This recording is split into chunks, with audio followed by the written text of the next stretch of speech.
Welcome to Gambling with an Edge with your hosts Bob Dancer and Richard Munchkin. Bob Dancer is America's premier video poker writer and teacher. He's written 10 books, including Video Poker for the Intelligent Beginner and the best-selling $1 Million Video Poker.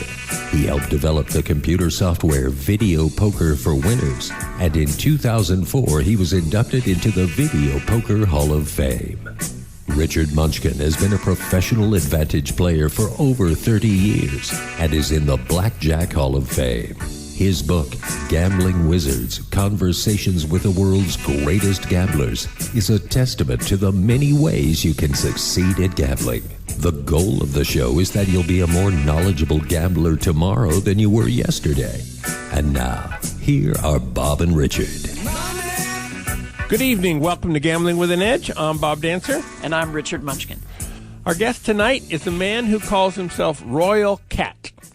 I'm going to introduce him right away, even though the regular interview part of the show won't come until later. There's several news items to discuss first, and possibly Royal Cat has something to add to the discussion about these items. RC has been an advantage video poker player for almost as long as I have, and will share some interesting stories with us. The inspiration for his video poker success was Max Rubin's Comp City. That book had nothing to do with video poker, but a lot to do with beating the casino at the comp system by being sneaky. As most of us know, if you're not sneaky, you're probably not an advantage player. Royal Cat, welcome to Gambling with an Edge. Hey, thanks for having me. In the news this week, the November 9 from the World Series of Poker main event was played Monday and Tuesday evening, crowning new champion Ryan Reese. I watched several hours of the almost live telecast. I thought it was fascinating and much better TV than what we saw last year.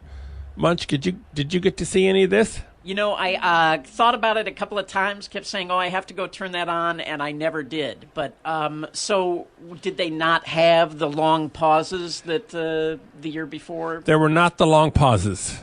So it was those of us who were used to seeing televised poker where you could see the whole cards of everybody, that part was missing. So you actually had to actually play poker and try to figure out what they had.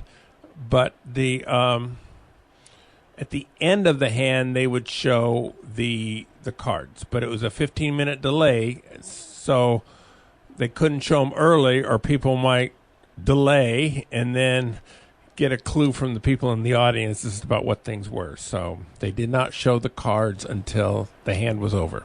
Did you see it, Royal? No, I didn't see it, but I have read about it and am amused by it. All right. In New York State, a ballot initiative this week allowed 7 new Vegas-style casinos. This is probably bad news for video poker players. Currently at Racino's in that state, which is a casino in a racetrack, there is state-sponsored cheating at video poker. The cards are not dealt randomly. A game that appears to be 99 to 100% is actually something like 92%. The state basically taxes video poker players to help their budgetary problems. Whether that's unfair or not kind of depends on your perspective. Somebody has to pay the taxes. Sin taxes on such things as tobacco, alcohol, gambling are a popular way for states to raise money. Now, exaggerating slightly, I personally don't mind if your sins are being taxed, but it ticks me off if my sins are being taxed.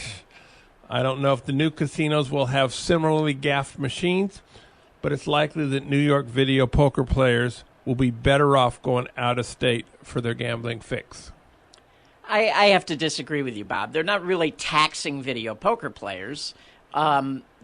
They have what is basically a slot machine that has cards as the symbols, and the slot machine holds 8%. That's that's not a tax. I mean, they're taxing the racino, but they're not taxing you, the player.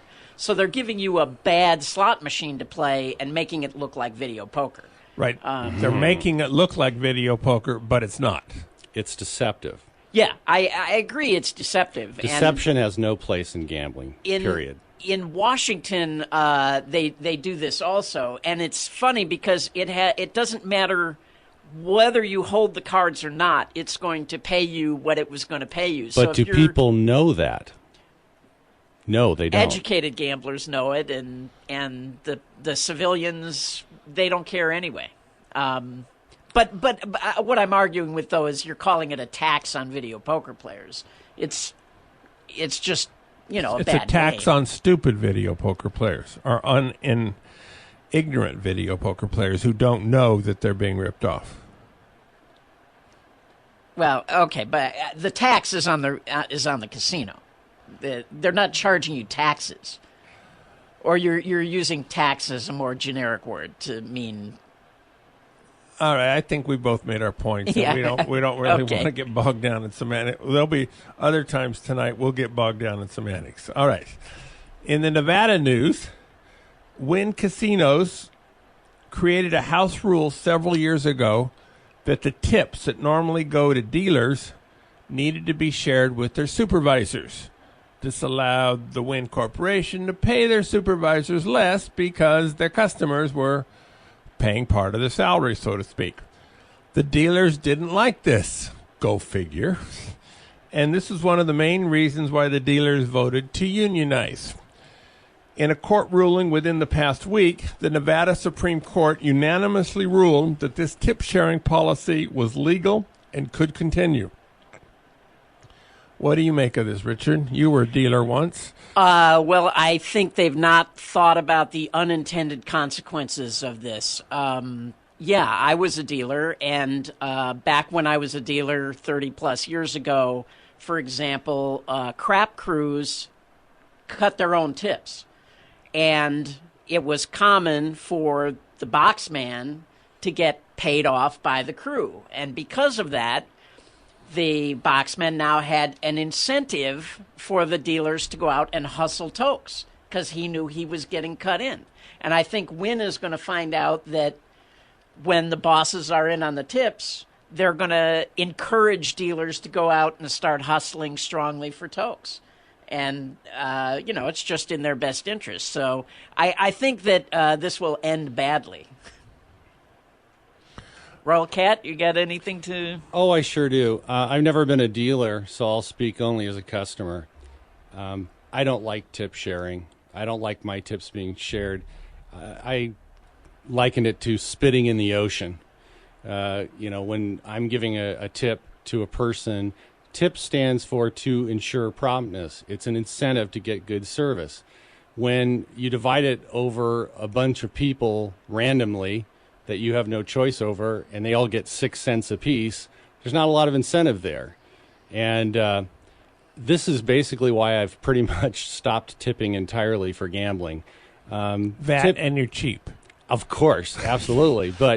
But seriously, I mean, tipping for gambling is kind of silly anyway. And as Stanford Wong says, I give up value, but I don't get value unless they're doing something they're not supposed to do. But I want my tip to go to the person that it's intended for, or else there's no point. All right, but this wasn't a case of whether it was where the individual dealers would keep their tips, which they do have in a few places. This was whether the tips are pooled with just the dealers or the dealers and the supervisors. So do you have a... Well, I agree with what Richard said. I mean, however you look at it, it's still pooling, and it's still destroying the original incentive, and you have unintended incentives like the ones that Richard mentioned. Well, but you have new incentives now, and this might be very good for a player. I mean, if the boss knows that he's in on the tips, and you tip well and say to the boss, hey, what do you have my average bet as? And what do you have my loss as? wouldn't surprise me that your average bet may go way up. Okay, you're right. I changed my mind. It makes my head hurt thinking about these things. All right, let's let your head hurt about something else.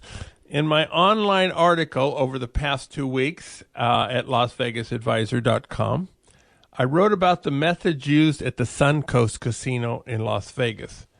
They have a type of mousetrap where they offer 99.64% bonus poker deluxe for $5, which means $25 per hand. And they offer regular 7 times point days, which means 0.70%. This adds up to 1/3%. And on a game where you can play $20,000 through the machines per hour fairly easily, that's a $60 bonus, which is higher than average for Las Vegas casinos. Players who play the game under these conditions more than occasionally get 86th. There's different levels of 86, but they're not allowed to play it. I surmised in the article that this was an intentional mousetrap set up by the Suncoast to identify who the smart video poker players are so they could kick them out of their casino and the other related properties, namely Gold Coast, Orleans, and Sam's Town. I stated that I thought this was legal on their part, but I didn't think it was very smart. Now, I get a note from Royal Cat saying that he wasn't so sure that what they were doing was legal. What did you mean by that? Well, I mean that just because a casino is doing something and may have been doing it for a long time does not necessarily mean it's legal. It just may mean that nobody has successfully challenged it or attempted to. I wish Bob Nersessian were here because he could clarify some of this. But my understanding of licensed gaming in Nevada, which goes back to Nelson Rose's landmark book in 1986, Gambling and the Law, is that casino gambling is considered bad. It's against the public policy of the state. We don't want gambling because it's bad. It's a privilege to operate a casino. And if you jump through all these hoops, and if you pay the cost of the investigation, and if you dot every I and cross every T that we say, and follow absolutely everything, and we still like you, maybe we'll give you a license. But we don't have to. And if we do give you a license, we're going to require that at all times you operate your business honestly and on the up and up. So how does what the Suncoast did violate that? Well, there's a very broad term called an unsuitable method of operation that is in the Nevada gaming regs. It's actually in Regulation 5. And all through the regs, you read through it. Do this, don't do that, and it's an unsuitable method of operation. You can be fined, and we can revoke your license. And it's very broad. It's like conduct becoming an officer in the military. It's anything we don't like or that will bring ill repute to the state. So here is a paragraph from Regulation 5, and you tell me this is one of the things they consider to be an unsuitable method of operation. Failure to conduct advertising and public relations activities in accordance with decency, dignity, good taste, honesty, and inoffensiveness, including but not limited to advertising that is false or materially misleading. So when they offer 7 times points or 10 times points, you think that reg says they got to offer it to everybody, and just because you come in and play it, they can't kick you out? Well, that's actually a whole nother subject that's called open gaming. There was an open gaming law that originally said that all games had to be open to all players, which has since been revised to some extent, which is why I wish Bob were here. But no, it's the honesty and inoffensiveness part that, and the false and materially misleading advertising part that I have a problem with. Your contention is that they're deliberately setting that up, and I think you'd find that a little bit difficult to prove, but were that true? Yes, I think that's clearly in violation of the regs. Well, this has gone on for years with blackjack as well, where casinos will have a particular blackjack game that they watch very closely, usually like the double-deck games on the Strip, just to spot card counters and throw them out. But I just find it incredibly stupid for them to 86 people for playing this video poker game. All they have to do is say you don't get any comps, right? If they just say your car, you can play all you want, but you're not allowed any comps. Yeah, I don't get it either because I guess they don't want you bowling either. Yeah, right. Or seeing movies. Because there is no way to win at slots or video poker without that card. Without that player's card, you're out. That's not true in blackjack. In blackjack, they have to physically keep you away from the table, which is why they're typically more heavy-handed. But I guess maybe they don't always understand the difference. Yeah. Yeah, well, yeah, they clearly don't understand the difference. Yeah. Or maybe they just don't like us. Well, there's that too. Yeah. All right. Now, Royal Cat, you talked to us, Rich and I, earlier about a play you had up north in some unspecified place up north. I'm assuming south of Alaska, but I'm not sure how far up north. Tell us about this interesting play. Well, I'll tell you, basically, I'll give you the outlines of it, but I can't really go into detail. It would take the whole show, maybe several shows. It's a dead play, but there also is at least one person that might not want me to talk in detail about it right now. But I will say this. There were two couples playing this particular place for more than a year, and they were making $1 million per couple each. And that's before all the ancillary benefits like drawings and other things. So I came along and I found it. And they were obviously worried that three couples was a crowd. And in the first time in my career, I was offered money to go away. How much were you offered? I was first offered $20,000 on the spot. You didn't take it, obviously. Well, I figured anybody that would offer 20 certainly offer 50. Okay. So I said, how about 50? And they said, well, yeah, maybe over time. I guess they wanted to, pay me, dole it out over time to make sure I was staying away. But then I figured, well, if they're willing to go for 50, how much is it really worth? Well, it's a good thing I didn't take them up on it because I ended up making about 5 times that much in 3 months before the play died. Uh-huh. That's a good play. That was a good play. Yeah. Now, was it easy to get to? No, it was very far away from me, and it required me moving my base of operations. I basically had to move a very, very long distance. It's kind of fun, though, to go to a nice new area. The scenery is beautiful. There's lots of new casinos to explore. And we rented a beautiful house that was really seriously one of the nicest houses in the whole area. And we looked, and it had a beautiful view, and I really missed that house. And I wanted to buy it, but the owner wanted too much money for it and wanted to save it for his retirement. But while I was there, I was also busy doing every other play I could in the area, and everything was very, very far away. So I put 30,000 miles on my car and balded my tires over a year's time, driving here, there, and everywhere to pick up money from various casinos. One in particular, I just went there for a short time and played for like a couple of hours, and they sent me $10,000 over 2 months, $200 a day, every day.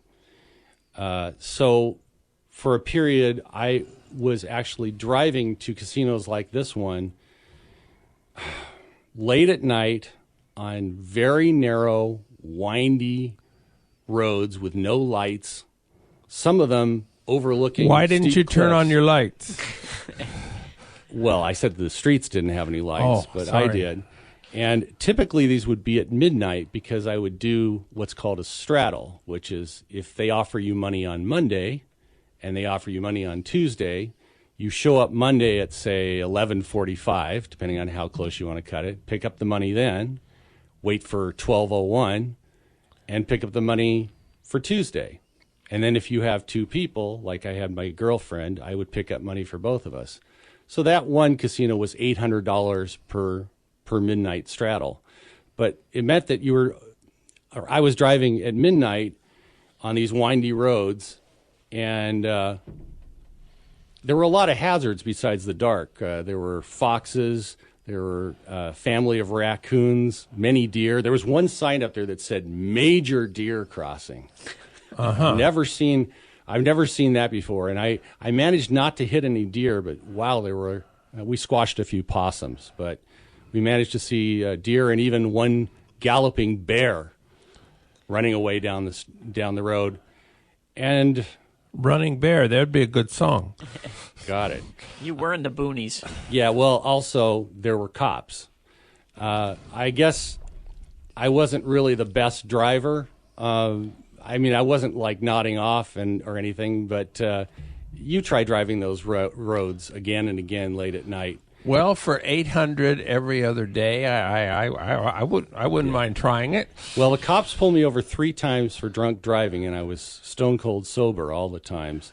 In one case, somebody had zoomed right up in back of me. I noticed that and got my license plate and told the cop that there was this dangerous guy on the road who was me. So I got pulled over for drunk driving, and my first thought was, I've got 45 minutes to get to the casino, or I'm going to miss the first $400. I hope he makes this quick. Well, he was absolutely convinced that I was on something, so he was going to give me the full Monty. Out the car, he was going to give me, this is my first real, field sobriety test. And the first thing he said is, Royal, stick out your tongue. So I did, and he goes, yeah, that's what I thought.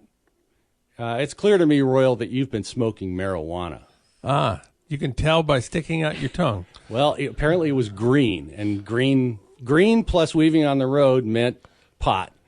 So I said, no, I haven't smoked marijuana since like 1976. It makes me paranoid. It turns me into Dennis Hopper. I don't like it. He wasn't buying any of it. He was certain that he was going to take me in. So then he started asking, well, what have you had to eat? Well, I had eaten at the buffet like I did almost every night because it was free. And I said, well, I had a lot of broccoli. And I had the tri-tip, and I had this and that. And I described in detail what I had. And he started laughing at one point, and that's when I knew he was starting to believe me. And then he took my pulse, and at one point he paused and said, okay, at this point I'm almost convinced that you're sober.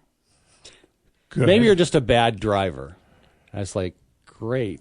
I got 20 minutes to get to the casino. Can I go now? Did you make it? I did make it with I think 6 minutes to spare. Now,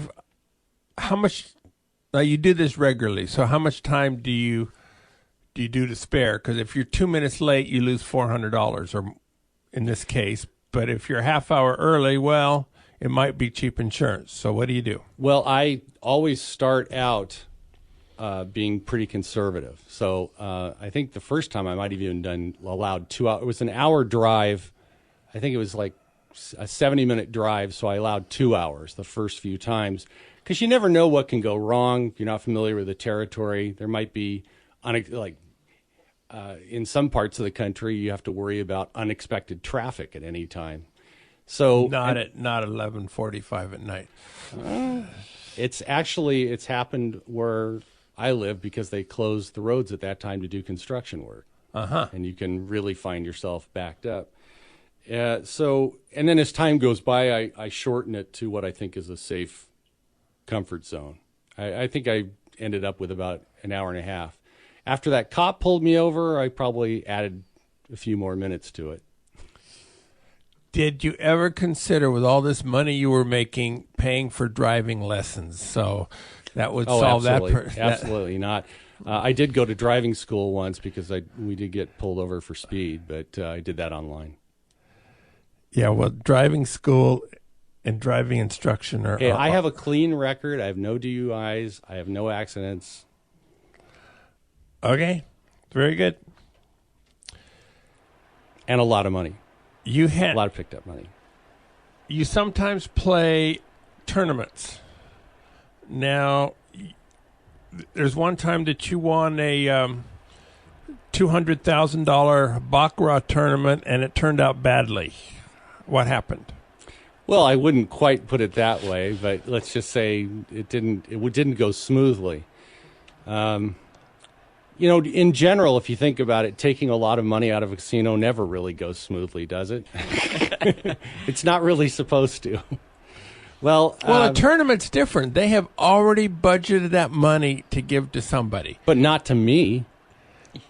I'm a slot player, and these are table games tournaments. The table games tournaments tend to be for the biggest money, and they're, I guess, originally envisioned only for table games players. The table games people really look down their noses at us slot players. We're second-class citizens to them, even though slots actually produce more revenue than table games today. They don't really care about that.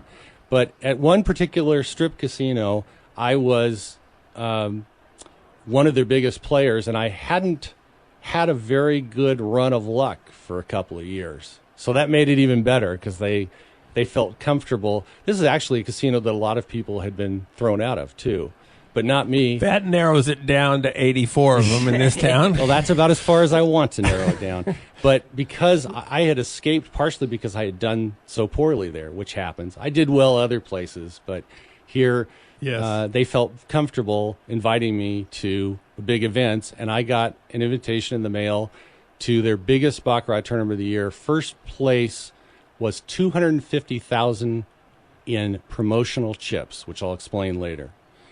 And it also came with a provision that said if I earned a $12,000 theoretical win, which is a lot of play, meaning that for the amount of play they wanted, the casino expected that I would over time lose $12,000. They would allow me to advance directly to the semifinals, which was one level below the final table.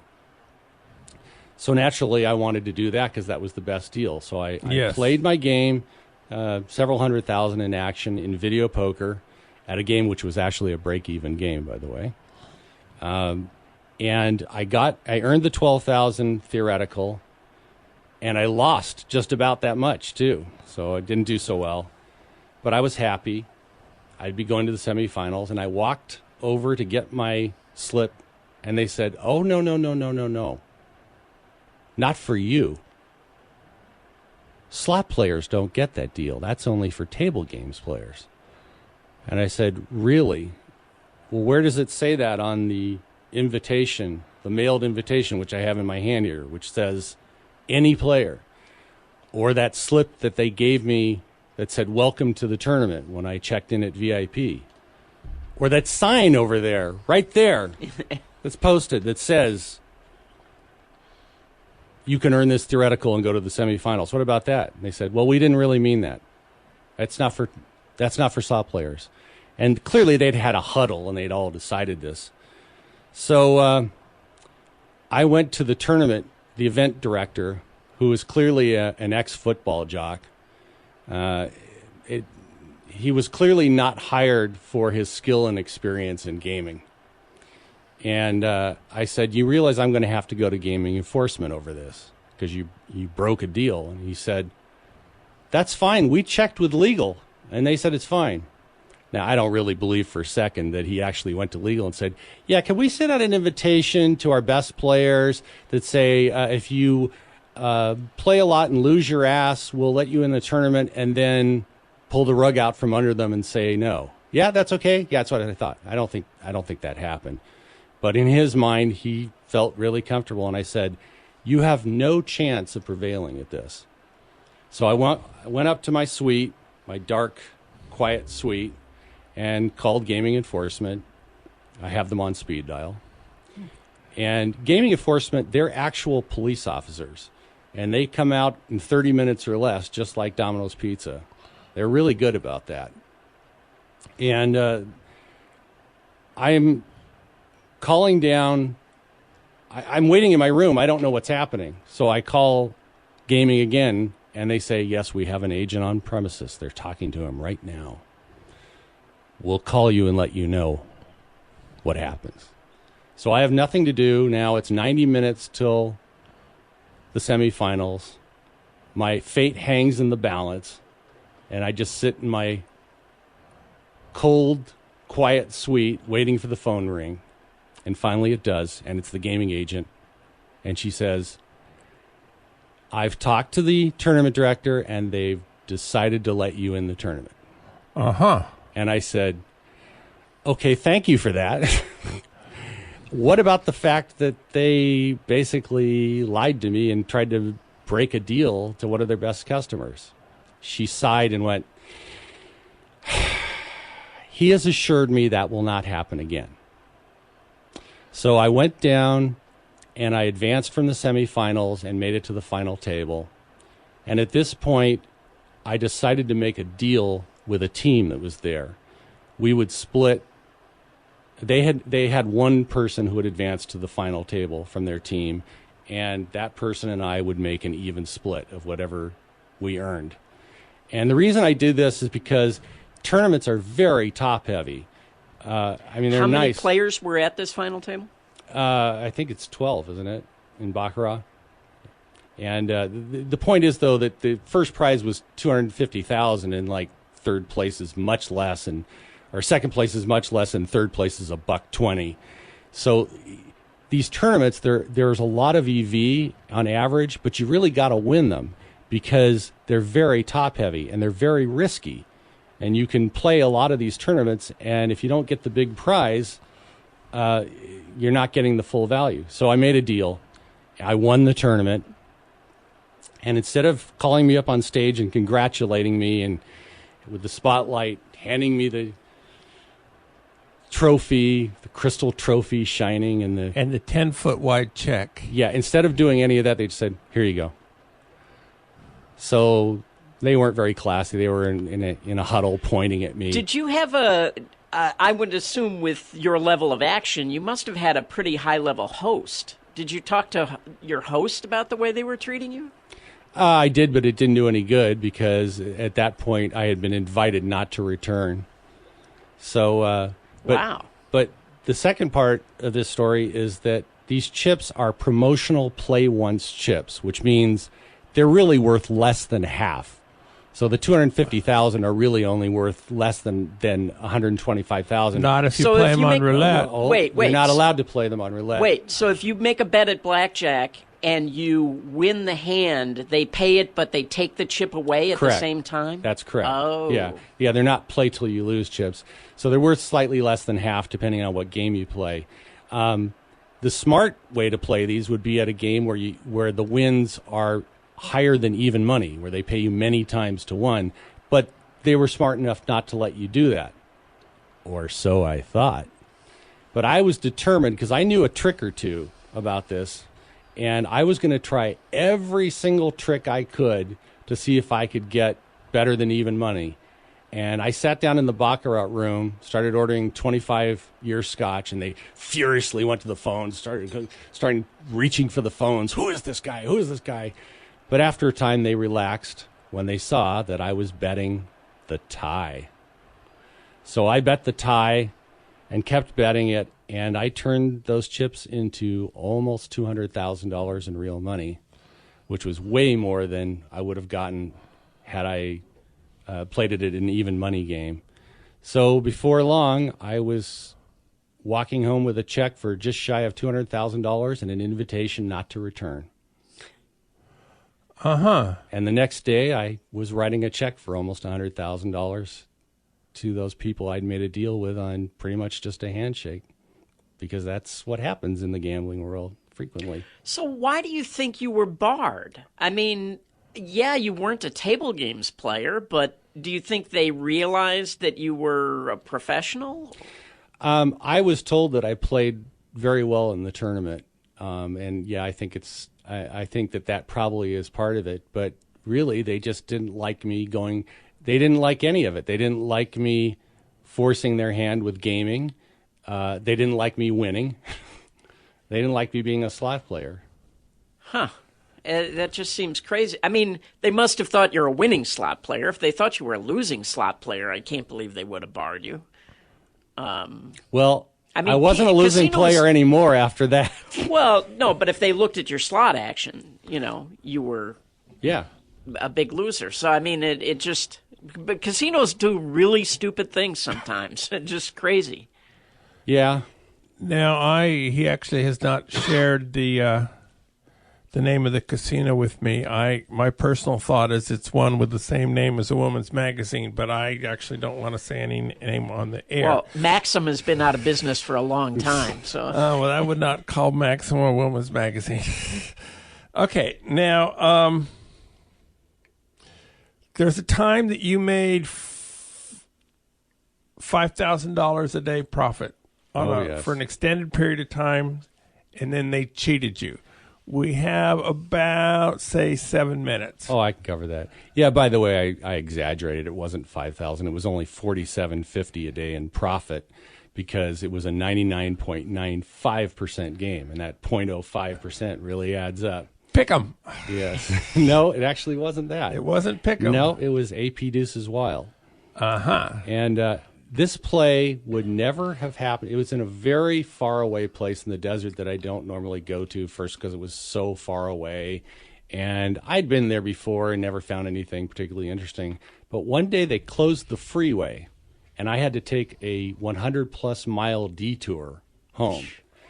And so I decided to stop by at this place that was way out of the way and eat at their not-so-good buffet and scout the machines.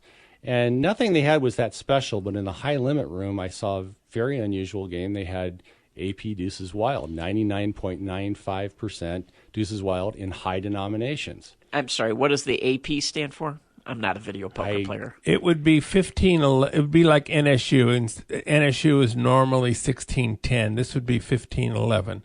So it's a 0.2% higher than normal NSU. It has a very similar strategy to NSU, but not identical. Is that close enough? Yes. And so this is another one of these casinos that have had these silly tiered cards where they have the yellow, blue, and pink and gold level, and only the very top elite level gave you 0.1% cash back. 0.1. Wow. Nobody else got any cash back. So I actually went in later and played for a couple of card drawings just to see, the mailers and see what would happen. And then nothing much happened. I lost a little. And then one day I got a note in the mail that they had fired their slot director and hired somebody from the tribe. And their new idea is, we're getting rid of the elite cards. Everybody's equal. 1% cash back on all games. Wow. Now, some of the people in this room are familiar with the concept of 1% cash back. A long time ago. Yeah, a long time ago. The Desert Inn tried it. Desert Inn. Didn't go well. Free tournament, yes. The problem with 1% cash back is it pretty much turns almost every video poker game positive if you know how to play. And a subset of video poker games positive, yes. A large swath.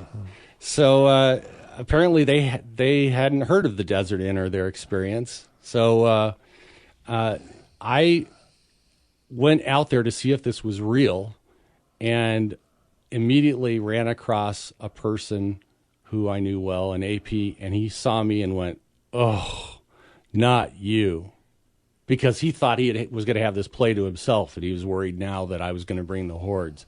But it ended up just being him and me, actually, for a month and a half. And eventually I got into a routine where I would either drive the long drive there or sometimes stay over in the casino, play 10 hours at 50,000, basically 500,000 in action, or half a royal cycle every day. And then late at night... That sounds like $10 single-line machines. No, it's $5 five-play, actually. Okay. And he and I would both do that, and we would... Yeah, you're accidentally banging on the table. Munchkin's trying to tell you don't do that. Okay. I would have to cash out then at the end of the day $5,000, and this always made me nervous because it's late at night, I'm tired, I want to go home, I don't want any trouble, and this is the time of night when nobody's there. It's like, well, the person you want to see is not here. So I was for sure thinking that I'd be bounced all around to 5 different people before they found somebody. But actually, no, believe it or not, I would just go to the slot club every night. They'd sign for $5,000 cash back, and I'd walk out the door. And I did this for 17 days that I got away with it. I have to say you were smart enough to do this every night, because I've heard these stories of guys who let hundreds of thousands accumulate and then, of course, are shocked when they don't want to pay it. Well, finally... They allow you to collect it $25 a day. Yeah. Finally, on one of the last times, there was nobody there but a table games gangster. That's my name for the table games guys. He's the pit critters. A D's, dem, and does kind of guy. And he's like, what are you talking about? I'm going to sign for $5,000. What, are you crazy? What? I'm not going to do this. This is exactly what I was afraid would eventually happen. But I did manage to find somebody to sign for it, and I walked out with my pockets stuffed with cash. And then it ended, or? It ended when one day we came in, and as to paraphrase comedian Richard Pryor, the stuff been changed. The stuff been changed. Everything was different, and the attitude was completely different. They had a card drawing with $1,000 prizes that it turned out that we managed to find out that they had 610,000 total electronic entries, and me and my cohort had 200,000 of them. But they weren't calling our names.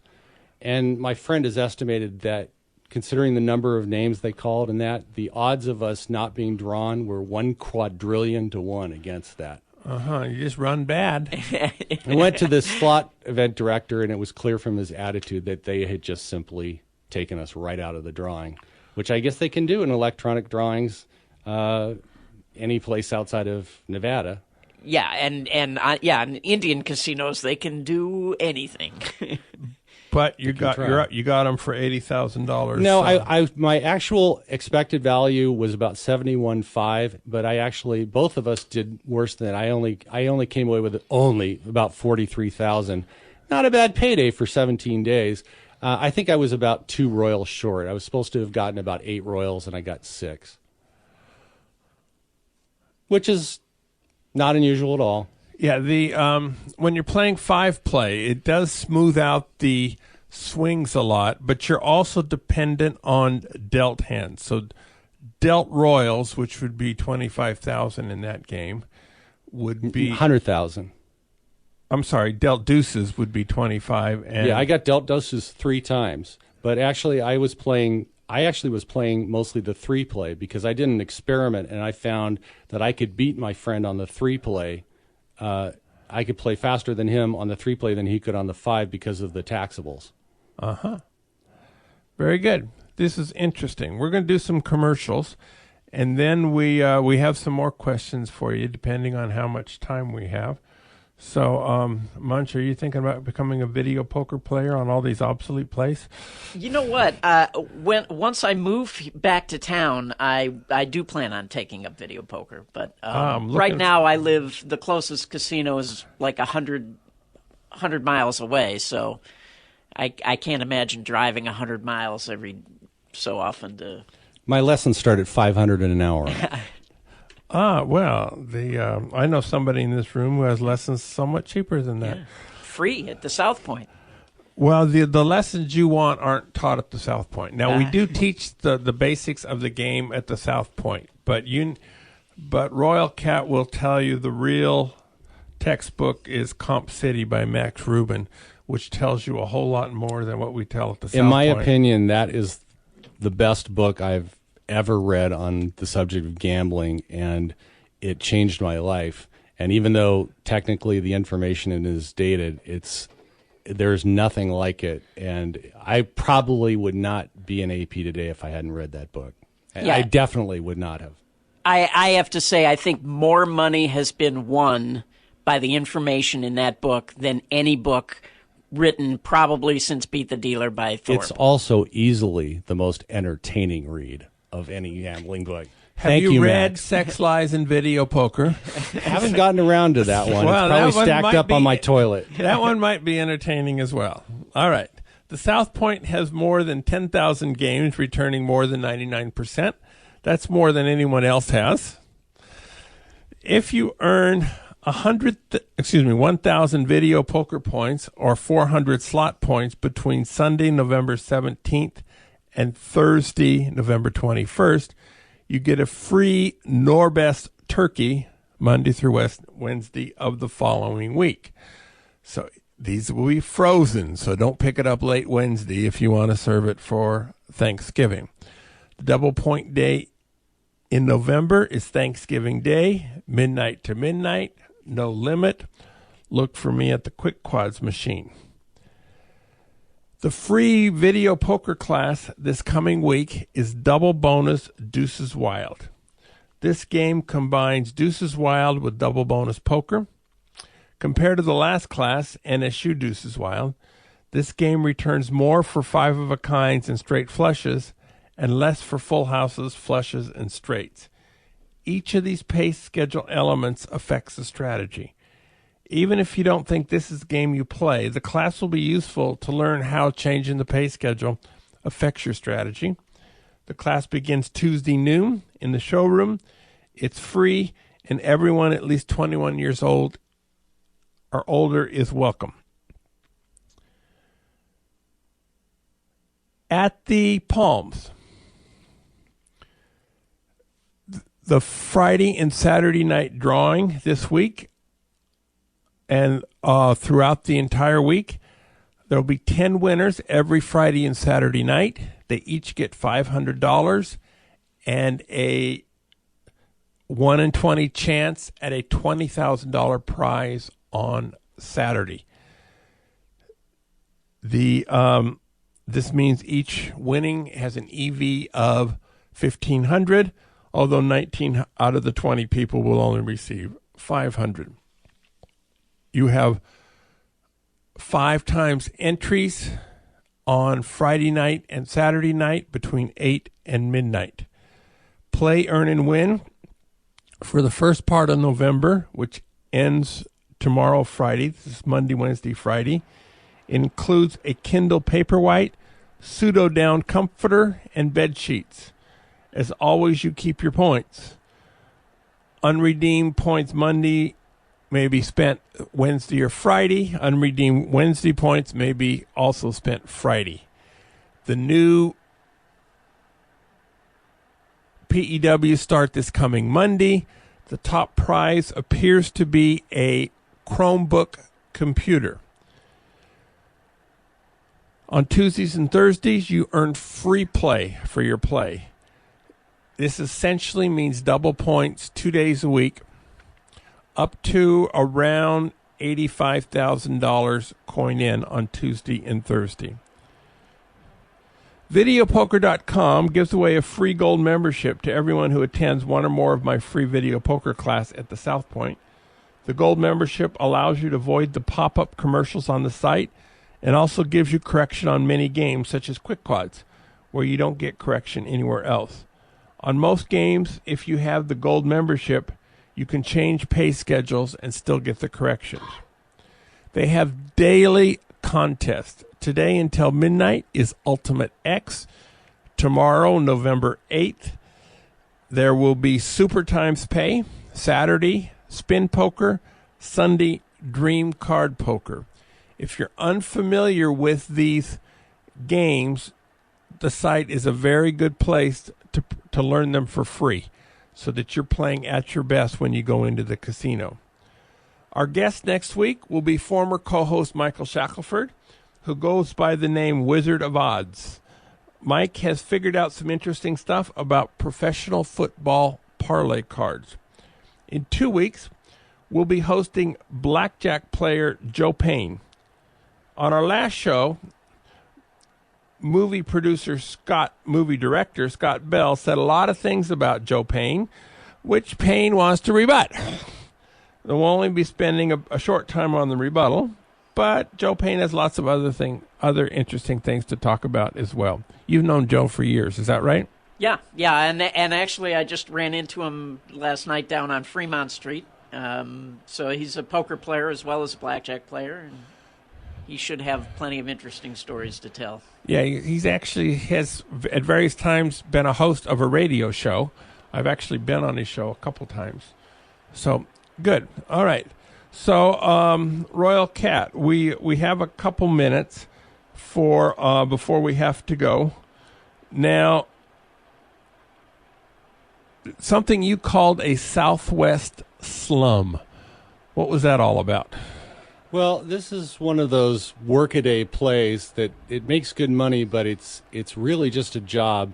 It was a place that was far away that I'd heard of, that I had to fly to, and it would take 4 days for the entire play, but 1 day a week they would have one of those traditional promotions that can be very profitable, triple points and card of the day, where a particular 4 of a kind paid double, and then they had the right games. So it was a 102% game, but you had to, in order to play that day, it took 4 days. You had to fly in, then you had to do some preparation to pick up some money, and then that day you would actually have to play the whole day, like 16 hours to really make it profitable, and then fly back. So it was a 4-day thing, and you would earn about $4,000. And it was good money, but hard work and stressful, and it was kind of a slummy place. It was a slummy place because nobody wanted to gamble there. That's why all the customers had gone to the more attractive sister property. And you often find this, that the best promotions are at slummy places because they know they're slummy and they have to compete. And I had to stay in a slummy hotel where the deadbolt didn't work. Oh. And you know how at the hotels here, there's some... With $4,000 in your pocket and the deadbolts don't work. Right. Not a good combination. Did you take a gun with you or anything? Well, here's the thing. But I was in the middle of nowhere. And originally I rented a car to drive from the airport to this place that was about 70 miles away. And then I realized what a waste of money, because there's nothing to do and nowhere to go with the car except play. So I don't need a car, especially when I found out that since I was such a big VIP, they would send a car for me. Good. That would actually, but it wasn't a limousine. Would you like to guess who gave me the ride from the airport? I have a feeling Richard might guess it. I don't know. They sent a maintenance worker or something. No, what would be even funnier than that? How about an off-duty cop? Oh, good. Off-duty cop gave me the ride. From the tribal police? Or? No, not for a real cop. And of course, actually, that would be comforting going out. Well, it's comforting until you realize that how is this going to be when it goes bad? He might be giving me a ride someplace else. And they did, in fact, start 86ing people. But cops aren't going to hold you up, at least in most places. Oh, I don't know. There's a lot of that going on now, actually. I mean, they claim it's drug money or whatever. But, yeah, I guess in this case it'd be hard for ye of too much faith. Yeah. All right. So we got about 1 minute to go. Is there more to the story than that, or are we it?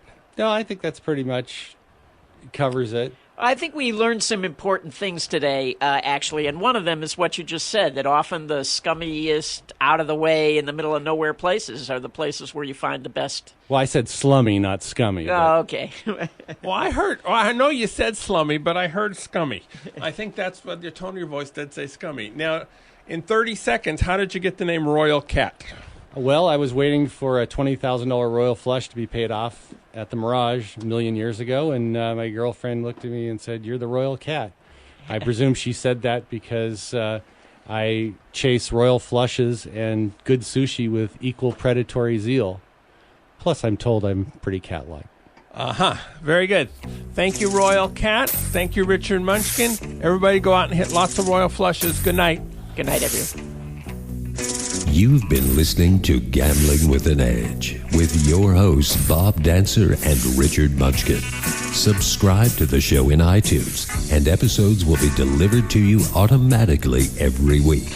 Archived versions of past shows may be found at bobdancer.com and richardmunchkin.com. We welcome emails at gamblingwithanedge@gmail.com. Bob Dancer and Richard Munchkin are both available on Facebook and welcome your questions.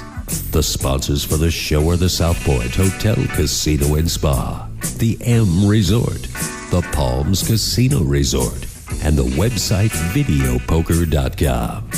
Join us again next week for another Gambling with an Edge.